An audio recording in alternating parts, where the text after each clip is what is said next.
Amém, glória a Deus. Queria que a mídia colocasse aí um barulho, quero saber se você vai se identificar comigo nesse barulho.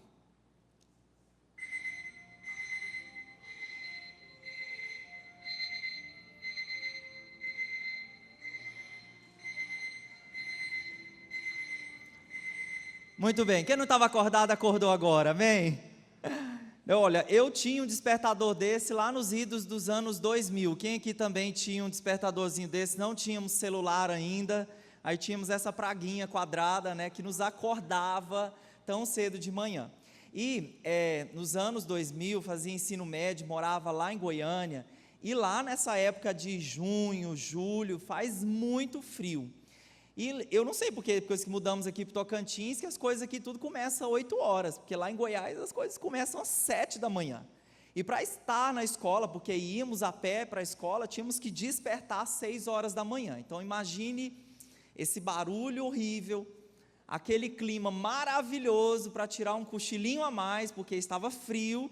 Então, realmente, sempre quando aparecia esse barulho de despertador, não era muito atraente, né? Não era muito bom. Mas eu creio que assim, você, como eu, tinha uma mãe que além do despertador, falava: meu filho, está na hora de levantar, pode sair debaixo das coxas. Quem tinha uma mãe assim, amém ou não amém? Está na hora de acordar, a vida não é feita só de sono, a vida não é feita só de dormir. E queridos, apesar de o sono, ele ser reparador, né, durante o sono os seus músculos relaxam, durante o sono a sua temperatura do corpo cai, as atividades do coração elas diminuem, aquelas 8 horas necessárias, né, que os especialistas recomendam. Então esse é o sono físico, né, o sono que é muito bom, agradável. Porém, e também, né, por exemplo, se aí do seu lado alguém abrir aquela boca assim,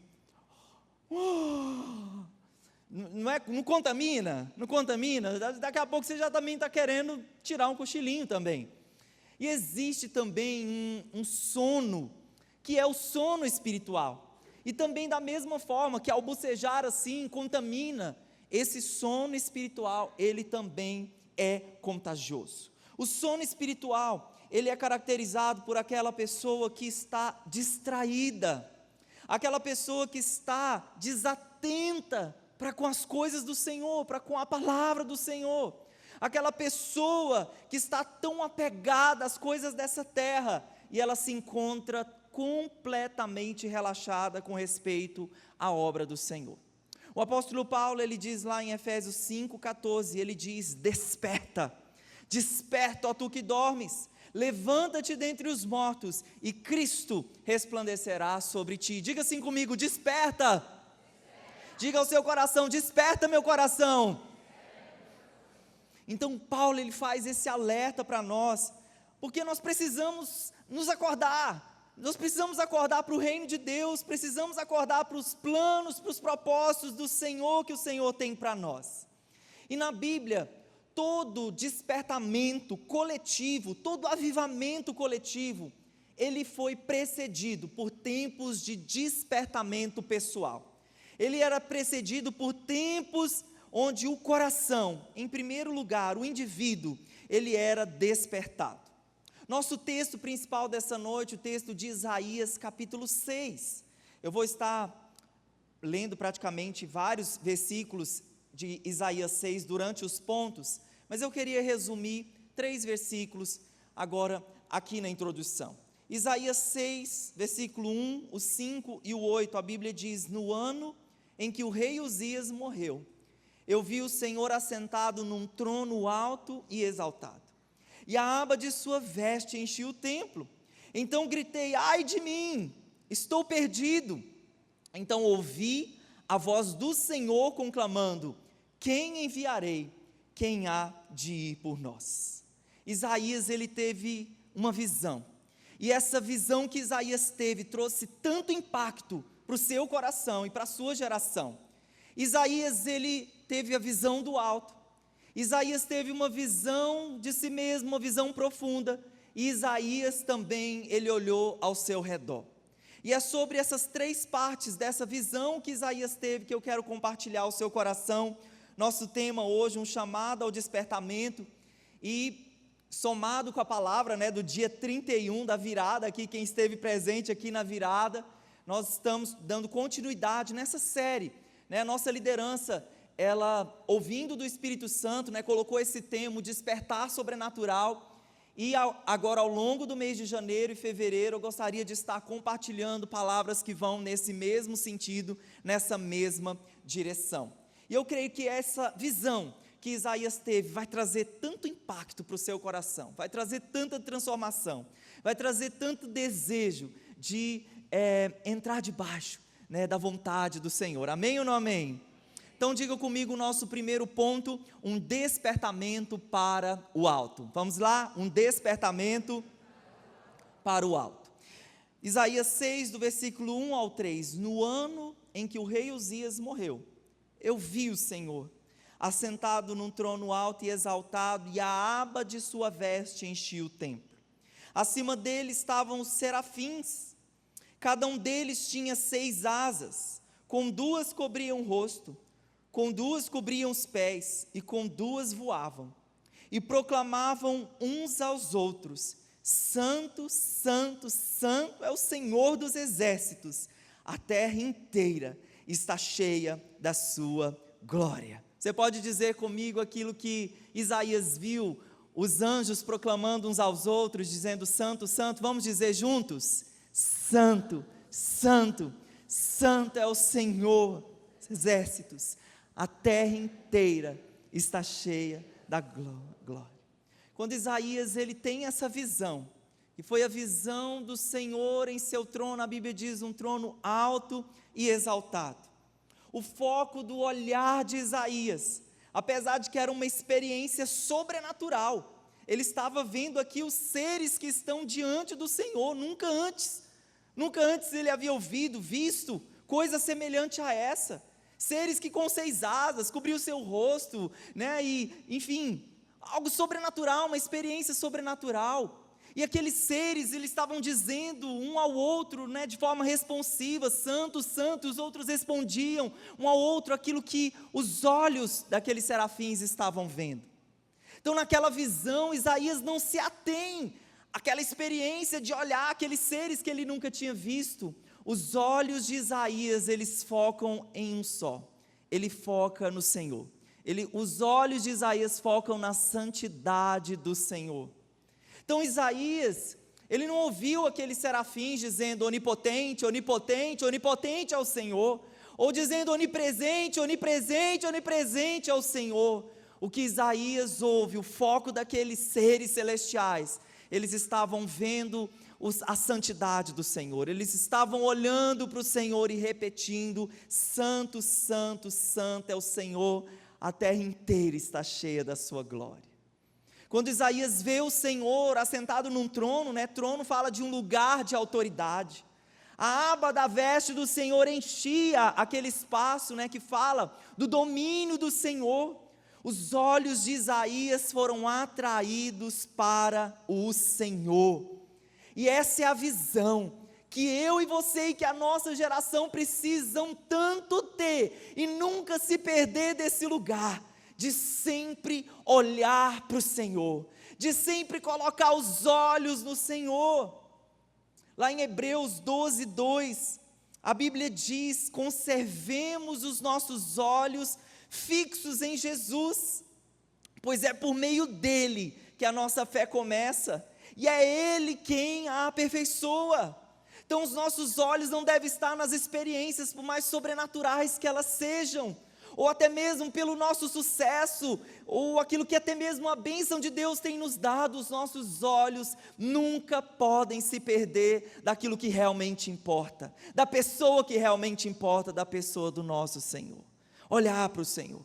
Esse texto diz que os nossos olhos estejam fixos no autor e no consumador da nossa fé. Então diga assim comigo: eu nunca, agora diga assim com fé: eu nunca deixarei de olhar para o meu Senhor.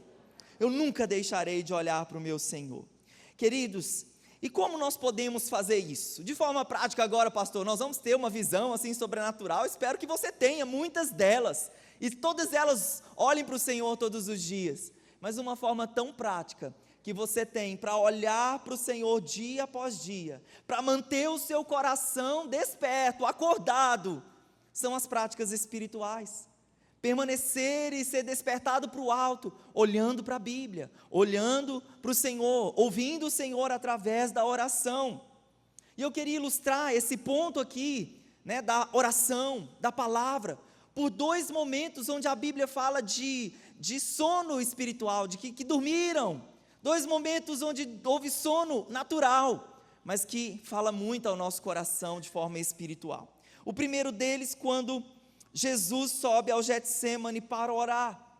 Mateus capítulo 26, versículo 36, a Bíblia diz: então Jesus foi com seus discípulos para um lugar chamado Getsêmani, e lhes disse: sentem-se aqui, enquanto vou ali orar. Depois voltou aos seus discípulos e os encontrou dormindo.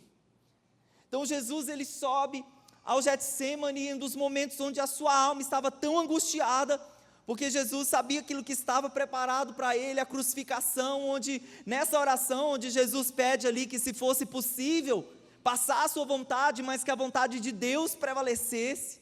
Então, no momento onde a alma de Jesus estava mais angustiada, onde era necessário muita oração, Jesus, ele pede um pouquinho: olha, meus discípulos, eu vou me apartar aqui um pouquinho mais, enquanto isso vocês ficam aqui sentados. Por mais que não havia uma direção clara de Jesus, orem comigo. Mas o que Jesus encontra, quando se passou um pouquinho de tempo, porque Jesus até coloca durante 1 hora, Jesus traz de volta, chega de volta, e aqueles discípulos, eles estavam dormindo. Mateus 26, 40, Jesus vira para os discípulos, para Pedro especialmente: vocês não puderam vigiar comigo nem por 1 hora. Olha a bronca de Jesus: nem por 1 hora vocês puderam manter os seus olhos abertos, o seu coração em mim, nessa hora tão difícil para mim. E Jesus disse: vigiem e orem. Diga assim comigo: vigia e ora, para que vocês não caiam em tentação. O espírito está pronto, mas a carne, ela é fraca. Então Jesus está dizendo para eles e para nós: vocês não estão entendendo, não é hora de dormir, não é hora de descansar, é hora de manter o seu coração completamente acordado, é hora de buscar a minha face, é hora de buscar a minha presença, é tempo de orar. Eu li essa frase essa semana, do Bill Wright, acompanhe comigo a leitura no telão: todo declínio espiritual começa com a negligência da oração. Nenhum coração pode desenvolver-se bem sem muita comunhão íntima com Deus. Não existe nada que possa compensar a falta dela.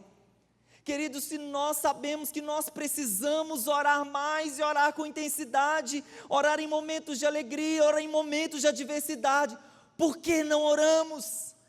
Por que não investimos tempo nessa chave tão poderosa que destrava o reino do Espírito a favor da nossa vida? Queridos, nós precisamos orar no secreto, como Jesus nos ensinou e foi esse modelo. Nós precisamos orar, o cônjuge orar com seu cônjuge. Nós precisamos orar à mesa quando assentarmos para comer. Nós precisamos orar como igreja. Quando você vem aqui para a celebração, o poder da celebração de estar aqui, você ora, nós oramos uns com os outros, você é estimulado à oração. Nos momentos de oração mesmo coletiva, nas nossas vigílias, queridos, é tempo de orar, é tempo de buscar a face do Senhor, é tempo de priorizar a oração, amém ou não amém? Por que nós caímos em tentação? Por que nós pecamos? Porque não obedecemos aqui o que Jesus disse. Nós só vamos vencer a batalha contra a nossa carne se nós orarmos, se nós alimentarmos o nosso espírito, amém ou não amém? Então esse primeiro momento de sono aqui com respeito à oração, tudo bem, se em algum momento ou outro você foi orar, como eu no seminário, eu estava lá no seminário, a gente tinha um relógio de oração e toda semana mudava e era de madrugada, e um dia bem frio lá, eu ajoelhei, coloquei uma coxa em cima de mim e falei: Senhor, eu vou orar com intensidade no meio desse frio. Quando é fé, me peguei dormindo, descansando um pouquinho, tirando o cochilinho, tudo bem. mas não podemos dormir o resto da nossa vida. Temos que acordar para esse hábito espiritual tão poderoso. E a segunda referência na Bíblia é sobre essa hora da palavra, é sobre a reverência nesse momento da palavra, é sobre a referência quando você abre a sua Bíblia em sua casa para contemplar o Senhor. Então aqui em Atos capítulo 20, no versículo 7 ao 9, tem uma descrição, né? O Lucas que escreveu Atos, ele descreve um momento de sono durante o culto. Quem aqui nunca talvez cochilou um pouquinho no culto, na palavra do pastor, talvez não estava tão assim, tudo bem também, né? Tranquilo, mas querido, não é tempo, você não vem para a igreja para dormir, amém ou não amém? No primeiro dia da semana, reunimos-nos para partir o pão, e Paulo falou ao povo. Pretendendo partir no dia seguinte, continuou falando até a meia-noite, empolgou um pouquinho. Havia muitas candeias no piso superior onde estavam reunidos, né? Havia muita iluminação, olha o que a Bíblia está dizendo, não havia uma penumbra no terceiro piso, havia muita iluminação. Um jovem chamado Eutico, que estava sentado numa janela, adormeceu profundamente durante o longo discurso de Paulo, e vencido pelo sono, caiu do terceiro andar, e quando o levantaram, ele estava morto. Queridos, quem não foi nesse culto aqui, perdeu um grande milagre, perdeu um grande acontecimento. Por isso você não pode faltar no culto, porque às vezes o dia que você falta no culto, você vai falar, poxa, por que eu não fui no culto? Porque ao mesmo tempo que houve uma morte, uma coisa super trágica, mas houve também uma ressurreição. Mas não é sobre isso que eu quero falar, só estou abrindo um parêntese. O que eu quero focar aqui, né, enquanto a palavra ela estava sendo compartilhada, talvez o Eutico, né, assim, um dia antes, trabalhou um pouco mais, e ali, né, como passou um pouquinho do horário, o Eutico acabou dormindo e sem querer, né, cochilou, caiu e morreu. Então eu queria colocar para você, meu querido, com muito, muito amor e carinho, algumas coisas, né, algumas coisas assim para alertar o seu coração, para que você tenha muito cuidado e tenha muita reverência nesse momento. Eu sei que nosso culto nem passa da meia-noite, né, nem ficamos aqui, por mais empolgado que estejamos, somos muito elogiados, porque mantemos o horário, começamos no horário, terminamos no horário. Mas querido, não é tão legal quando a palavra está sendo compartilhada, esse é um momento sobrenatural, não importa quem esteja falando, o que importa é que a palavra de Deus está sendo pregada, que a palavra de Deus está sendo anunciada, o seu coração precisa ficar atento, acordado, mas não é tão legal quando você fica olhando para o relógio que o pastor tem, para ter uma referência do horário de encerrar o culto. O pastor vê tudo, vê vocês olhando para trás, eu falo, Senhor, manda fogo naquele irmão, Senhor,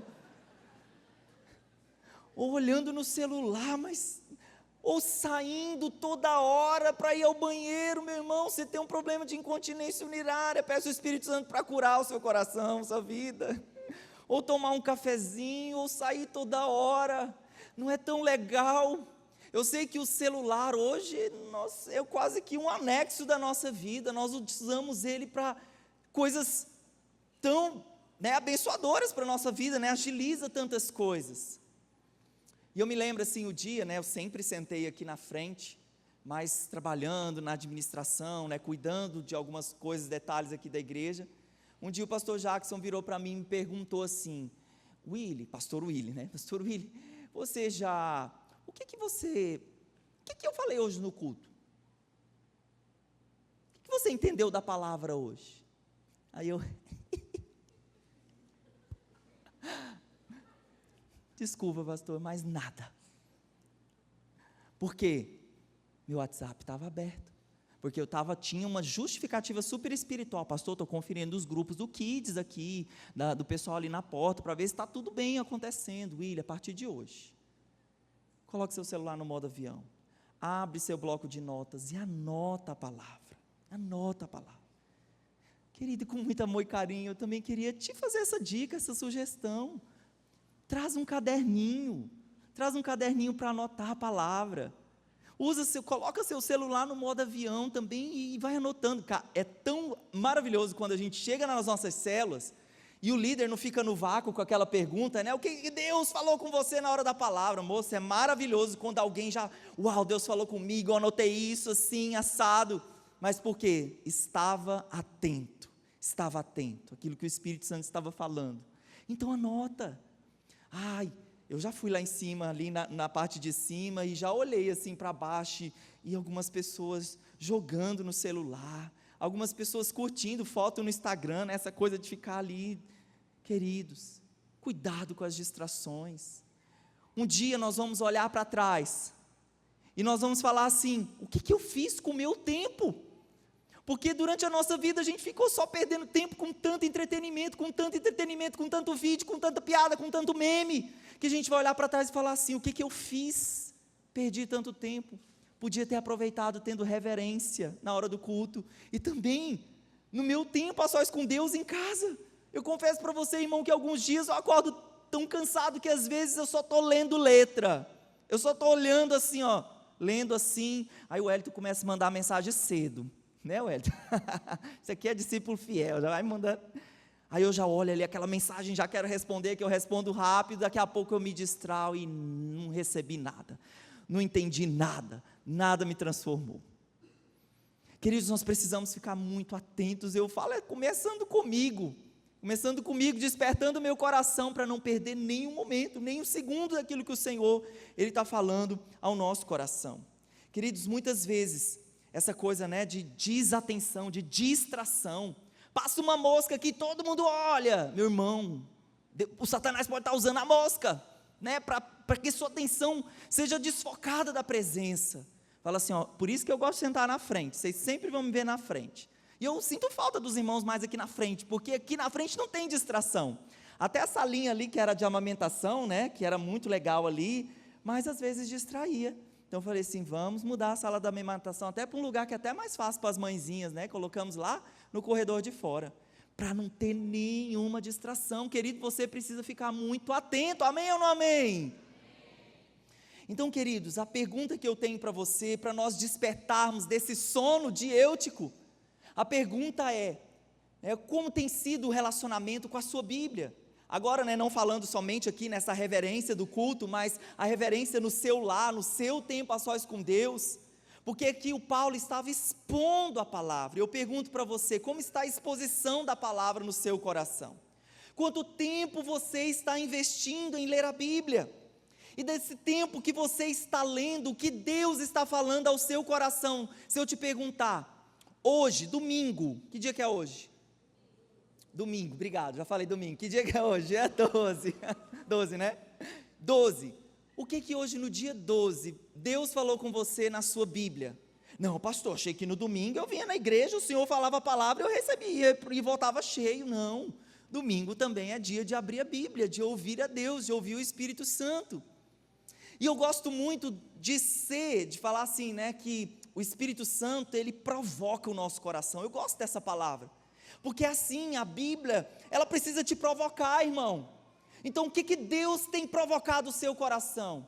Quais são as mudanças necessárias que, ao ler a Bíblia, isso tem despertado o seu coração para se mover na direção da palavra? O que você tem feito de fato ao ler a Bíblia e ser transformado por ela? Queridos, sabe por que nós caímos do sono? Caímos em sono espiritual? Caímos em sono espiritual porque nos falta intimidade, nos falta olhar para o alto, nos falta fixar os nossos olhos no nosso Senhor, falta contemplação. Foi isso que Isaías estava fazendo, ele estava contemplando o Senhor, e ele viu a santidade do Senhor. Então, nosso primeiro ponto, um despertamento para o alto, um despertamento para o alto. Vira para a pessoa que está do seu lado e diga para ela, um despertamento para o alto. Então a Bíblia diz, nosso segundo ponto, um despertamento para dentro, para o mais profundo do seu ser. Versículo 5, ele disse, então gritei, ai de mim, estou perdido, pois sou um homem de lábios impuros, e vivo no meio de um povo de lábios impuros. Os meus olhos viram o Rei, o Senhor dos exércitos. Quando Isaías tem essa visão do alto, da santidade, né? Santidade é a separação, é ser separado, esse é o significado de santidade.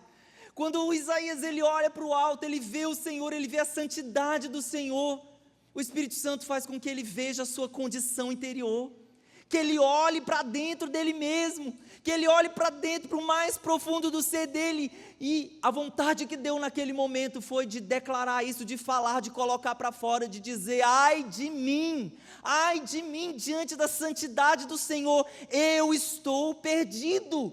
Diante da santidade do Senhor, eu e a minha geração, nós temos lábios impuros. Estou perdido. E todas as vezes que a Bíblia apresenta essa palavra, ai, diga assim comigo, ai, agora com fé, ai. Todas as vezes que a Bíblia apresenta esse ai, a Bíblia quer falar de dor, a Bíblia quer falar de lamentação, a Bíblia quer falar de condenação. Até mesmo o Senhor Jesus, ele proferiu os seus ais, como um triste lamento sobre o povo de Israel. E o Isaías também, ele proferiu uma série de 6 ais do seu povo. Então, há 2.800 anos atrás, quando essa profecia foi escrita ali através de Isaías, há 2.000 anos atrás, Isaías apontou falhas, comportamentos, pecados do povo de Israel contra o Senhor. E essas mesmas falhas, comportamentos e pecados contra o Senhor, pode parecer brincadeira, mas são iguais aos meus e os seus. Então Isaías, ele aponta, primeiro ai, os 6 ais, ele aponta o materialismo, ele aponta a justiça corrompida, ele aponta ficar preso às cordas da iniquidade, como realmente preso e cativo ao pecado. 4, a mania do prazer. 5, a perversão moral. 6, o orgulho. Responde para mim sim ou não, se esse tipo de comportamento não é o meu, não é o seu comportamento e o comportamento da nossa geração, sim ou não? Sim. E eu queria concentrar nos 3 últimos ais. Eu sei que você depois vai meditar em Isaías 5, vai olhar para a Bíblia, vai realmente concordar comigo em alguns pontos. E queridos, eu queria concentrar nos últimos ali, na mania do prazer, na perversão moral e no orgulho. Isaías 5:11 diz: ai dos que levantam cedo para embebedar-se. Quando a Bíblia apresenta, assim, é comida, é bebida, são prazeres, são coisas para nós nos satisfazermos, sim ou não? E o Evangelho não condena o prazer ele é do Senhor, o prazer sexual, comida, bebida, é do Senhor. O que o Evangelho condena são os exageros. O que o Evangelho condena é a mania do prazer, é nós colocarmos o prazer acima de todas as coisas e dizer sim, eu gosto tanto disso, para que renunciar a isso? Para que tirar isso do centro? Isso é tão bom, isso é tão prazeroso. Só que, querido, todo excesso, todo exagero pode se transformar num gigante descontrolado. E talvez você diga assim, mas pastor, só uma olhadinha na pornografia, só olhar aqui um pouquinho aqui no meu celular para dar uma apimentada na relação, para eu trazer para dentro do meu casamento. Pastor, só uma latinha de cerveja, pastor, não vai me fazer mal não. Beber socialmente, pastor, isso não vai me fazer mal não, pastor. Pastor, eu quero te contar uma coisa que eu vi, que eu fiquei sabendo. Só uma fofoquinha. Queridos, é assim que essas pequenas coisas, essas pequenas raposinhas, elas vão entrando na nossa vida, elas vão destruindo a nossa vida, a nossa forma de viver. 1 Coríntios 6, 9-11 diz: vocês não sabem que os perversos não herdarão o reino de Deus? Não se deixem enganar, nem imorais, nem idólatras, nem adúlteros, nem homossexuais passivos ou ativos, e nem ladrões, nem avarentos, nem alcoólatras, nem caluniadores, nem trapaceiros herdarão o reino de Deus.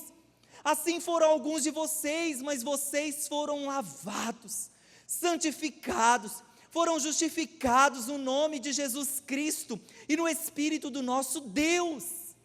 Queridos, há tantos pecados há tantas situações e áreas onde estamos cultuando o prazer, mas eu gostei da ênfase do texto aqui que o autor deu, onde ele diz: assim foram alguns de vocês. Querida, a prática do pecado, ela tem que ficar no passado da nossa vida. Eu não tenho que carregar esses comportamentos para dentro da minha casa, para dentro do meu coração. Querido, se o Espírito Santo pegar a sua mão agora, e ele dizer o seguinte: eu quero passear dentro da sua vida, do seu coração, eu quero passear pelos corredores da sua alma, eu quero entrar nos quartos da sua vida, o que o Espírito Santo vai encontrar lá? O que a presença vai encontrar lá no seu coração? O que o Espírito Santo vai encontrar lá? Assim foram alguns de vocês. Nós precisamos renunciar a tudo aquilo que nos afasta do Senhor, a tudo aquilo que nos afasta da presença. Faça valer a pena o sacrifício de Jesus. Faça valer a pena esse suco de uva que você tomou aqui agorinha, dizendo: obrigado, Jesus, pela tua morte. Faça valer a pena essas gotas, porque não foram gotas simplesmente jogadas no chão ao acaso, foram uma vida toda de um pai que deu o seu filho para morrer no seu lugar, para te santificar, para te justificar, para te lavar com o sangue dele, para que você viva separado e santo ao Senhor. Ah, pastor, eu gosto tanto desses prazeres. Meu irmão, renuncia. A Bíblia diz que o amor edifica. Nós não podemos usar a nossa liberdade para escandalizar o irmão mais fraco na fé. Ah, eu estou sentado lá na mesa de bar, me achando, com um monte de irmão. Irmão, tem misericórdia. O irmão mais fraco na fé vai falar assim: mas que igreja é essa? A minha impressão, queridos, é que pessoas que tiveram problemas nessa área, inclusive eu mesmo conheço aqui da nossa igreja, da nossa família, pessoas alcoólatras que quase por um fio sua família ficou. Eu participei de uma reunião: pastor, não quero mais ficar nessa família. A esposa cansada, e nós: não, irmã, seu marido vai romper, vai crescer, seu irmão vai largar desse pecado. Irmãos, com isso não se brinca. Ah, vou beber socialmente, eu consigo sair. Assim vocês foram, tem que ficar no passado. Amém ou não amém? Faça valer a pena o sacrifício de Jesus. Então a Bíblia diz para nós, 1 Coríntios 8, do 9 ao 12, tenham cuidado, para que o exercício da liberdade de vocês não se torne uma pedra de tropeço para os fracos. Quando você peca contra seus irmãos dessa maneira, ferindo a consciência fraca deles, você peca contra Cristo. As nossas ações, elas estão sendo vistas. Certa vez alguém disse que a Bíblia que o mundo lê é a nossa vida. Nós somos a Bíblia que o mundo está lendo. Aquilo que você fala, o seu comportamento, as suas atitudes, aquilo que você posta, fala muito da sua fé, ou não, em Cristo Jesus. Então, querido, renuncie. Se é alguma coisa que faz o fraco na fé cair, se é alguma coisa que entristece o Espírito Santo, pelo qual você foi selado, pelo qual você é casa do Espírito Santo, então, em primeiro lugar, como eu disse, o amor, ele edifica. Então, por amor, renuncie. Por amor, renuncie. Em segundo lugar, para sermos exemplos. Em terceiro lugar, o exemplo. Queridos, essa semana o meu pequenininho, Daniel, amor, eu esqueci o que era, mas eu sei que, nós estávamos na casa da minha mãe, conversando, e às vezes eu e a minha mãe, nós somos um pouco exaltados assim, né, e nós começamos a falar assim, um pouco mais alto e tal, estávamos discutindo sobre política, tinha que ser, né, e eu me exaltei assim com ela, e aí o Daniel chegou do meu lado: papai, não briguem. Naquela hora, eu fiquei tão sem graça, falei: meu filho, não, na verdade, vamos voltar a conversa aqui para o Cicio, né, para o tranquilo. Eu fiquei tão sem graça ao ver o comportamento do meu filho, porque, queridos, nossas crianças estão nos olhando, os nossos filhos estão nos vendo, e que exemplo nós estamos transferindo para eles. Então, em nome do amor, em nome do exemplo, em nome de sermos casa do Espírito Santo, renuncie. Isaías 5:20, o outro ai dos que chamam ao bem mal, que trazem das trevas luz e da luz trevas, do amargo doce e do doce amargo. O profeta Isaías, ele continua denunciando mais um ai aqui, falando sobre a perversão moral, sobre a inversão dos valores, onde o pervertido ele vai além da imoralidade, e ele reverte a imoralidade, ele coloca o mal bem e o bem mal. E o tempo que nós estamos vivendo, onde muitos, olha, eu também tenho um animalzinho em casa, mas muitos estão colocando o direito dos animais muito acima dos direitos de uma criança nascer em uma barriga de uma mulher. Querido, que tempo nós estamos vivendo, onde o mundo está aplaudindo o perverso, onde o mundo está aplaudindo o que é desagradável, o que é reprovável aos olhos do Senhor, e é anormal aquele que está fazendo as coisas certas, né? Quantas vezes eu falei que minha primeira relação sexual foi sobre a aliança do casamento, e muitos viram a cara para o lado e sim, até dentro da igreja. Porque, queridos, nós aplaudimos o que é pervertido, mas o que deve ser louvado aos olhos do Senhor, tem que ser realmente uma conduta de acordo com a sua palavra, amém ou não amém? Então, queridos, a Bíblia diz, como nos dias de Noé, como nos dias de Ló, como nos dias de Sodoma e Gomorra, a Bíblia fala, assim também será, assim também será. E o que levou? Dilúvio. Levou à destruição de uma cidade, levou o povo de Deus, inclusive nessa época, eles não ouviram a palavra de Isaías, levou ao exílio, levou à escravidão, e o pecado ele nos leva à ruína pessoal.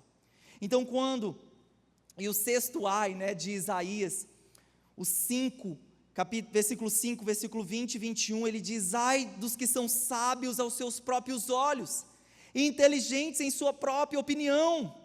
Então o último ai aqui, esse ai do humanismo, ou seja, o homem no centro, onde Deus é excluído completamente da situação, onde é a vontade do homem que prevalece, onde é o querer e a sabedoria do homem. A Bíblia diz, Provérbios 3:7, não seja sábio aos seus próprios olhos, tema o Senhor e evite o mal. Leonard Ravenhill, ele diz, a maior vergonha dos nossos dias é que a santidade que ensinamos, ela é anulada pela impiedade do nosso viver. Então, quando Isaías, ele olha a santidade do Senhor, ele se enxerga, ele vê a sua condição interior, ele vê a condição do mundo ao seu redor, e ele diz, ai de mim. E graças a Deus, queridos, para aqueles que precisam, aqueles que querem mudança, querem transformação, existe pureza, existe perdão, existe redenção. A Bíblia diz que um anjo, leva na boca de Isaías uma brasa viva, e a Bíblia diz que os lábios de Isaías são purificados. A Bíblia diz que o seu pecado, a sua culpa é removida, o seu pecado é perdoado. Tem esperança para você, irmão, tem esperança para você.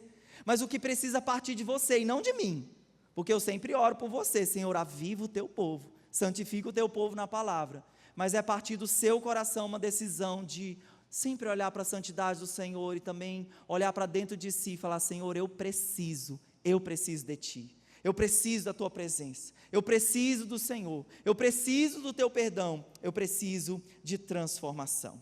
Então Isaías, ele é despertado para o alto. Em primeiro lugar, me ajude, primeiro ponto, um despertamento para dentro.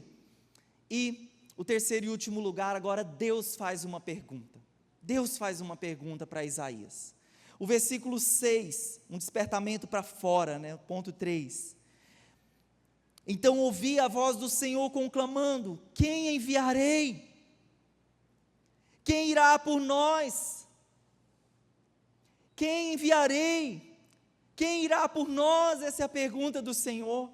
Isaías olha para o Senhor, vê sua santidade.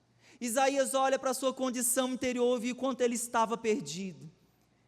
E a terceira e última parte dessa visão, ele olha para fora, onde Deus desafia o Isaías e faz essa pergunta para ele.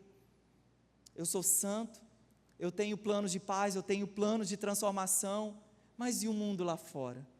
Quem vai falar? Quem vai ministrar? Quem vai compartilhar as boas novas?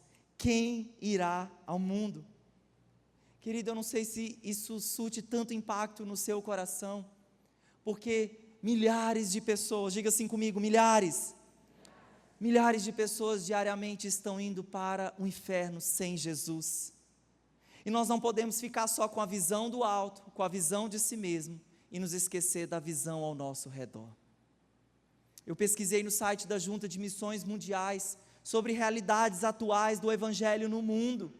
E olha só o que essa pesquisa diz a respeito da evangelização mundial. Acompanhe comigo no telão. Mais de 7 mil povos não alcançados. Existem mais de 7 mil povos não alcançados. 7 mil povos não alcançados. Mais de 4 bilhões de pessoas que ainda não ouviram o Evangelho. 4 bilhões de pessoas. 90% das pessoas entre os povos não alcançados nunca foram evangelizadas ou nunca encontraram com um cristão. Enquanto aqui em Palmas a gente esbarra no povo crente para cima e para baixo, existe uma realidade lá fora de nunca se encontrarem com um cristão. Aproximadamente 80% dos povos não alcançados estão localizados em países onde há restrições severas ao trabalho missionário. As religiões predominantes entre os não alcançados são o islamismo, o hinduísmo e o budismo. E existem pelo menos 2.000 línguas que não têm nenhuma porção traduzida da palavra de Deus. Diante da realidade do mundo, eu quero perguntar para você da realidade atual, desse mundo que você vive, que esse mundo que carece do amor de Deus, que precisa ouvir do Senhor, qual é a resposta do seu coração? Exige uma resposta, o Evangelho exige uma resposta. Existe a história do Hudson Taylor. O Hudson Taylor, ele foi um missionário no século XVIII aos chineses, e ele nos ensinou muito sobre a obra missionária. O Hudson Taylor, ele afirmou a seguinte frase, a seguinte afirmação: a grande comissão não é uma opção para ser considerada, mas uma ordem para ser obedecida. Tem essa frase aí para nós? Vamos lá, vamos dizer juntos essa frase do Hudson Taylor, vamos lá? A grande comissão não é uma opção para ser considerada, mas uma ordem para ser obedecida. Não, se você, Jesus falando, se você quiser ir, se você quiser falar do meu amor, queridos, não, é uma ordem muito clara, do coração do Senhor para mim e para você. A grande comissão não é uma opção, fazer discípulos, não é uma estratégia de marketing, de crescimento dessa igreja. Fazer discípulos é um mandamento do Senhor, e se você não faz, você será eternamente responsável em desobedecer esse mandamento do Senhor. Então você é responsável, dê uma resposta ao Senhor.